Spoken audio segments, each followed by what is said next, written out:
Hello class. Our device that we will be talking about today is the spectroscope. So what is that? Let's break down the word. We have spectro, which means spectrum, which is the colors of the rainbow as listed here. Then we have scope, which means to look at closely. So with a spectroscope, we are looking closely at the colors of the rainbow. Now, how does it work?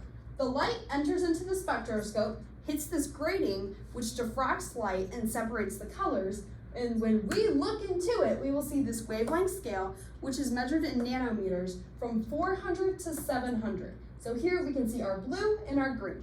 That's how it works. Photons are particles of light that move in a wave-like motion.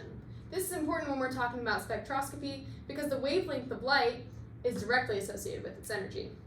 This idea can be more clearly seen when we look at the Balmer series, which depicts how photons of various wavelengths are given off when an electron in a hydrogen atom moves from a higher energy state to a lower one. But before we get into the Balmer series, let's review what makes a wave of light high or low in energy. We need to talk about the relationship between frequency and wavelength. As we can see, the distance between these waves is longer, and the distance between these waves is shorter. A shorter wavelength means a higher frequency, therefore more energy, and a longer wavelength means less energy, therefore a lower frequency. Now back to the spectroscope. The emissions with the highest energy emit photons with the shortest wavelengths, meaning that these lines are easier to see with the naked eye.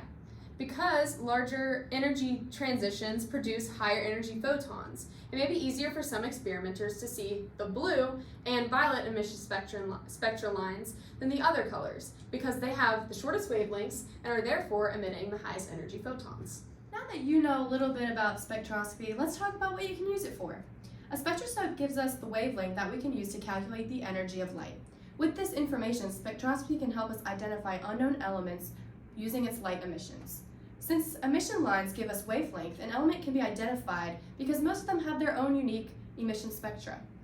Outside of the chemistry lab, though, spectroscopy can be used to identify data about stars in space. From spectral lines, astronomers are able to determine the elements within a star, its temperature, and even its density. The lines can even show them how fast they're moving. We can all thank spectroscopy for giving me so much information about space. Now that you know all about the spectroscope, let me give you a few tips and tricks. Firstly, when you're looking at a light source through your spectroscope, you never want to point it directly at the light source. This can not only hurt your eyes, but also make it harder to read the emission lines.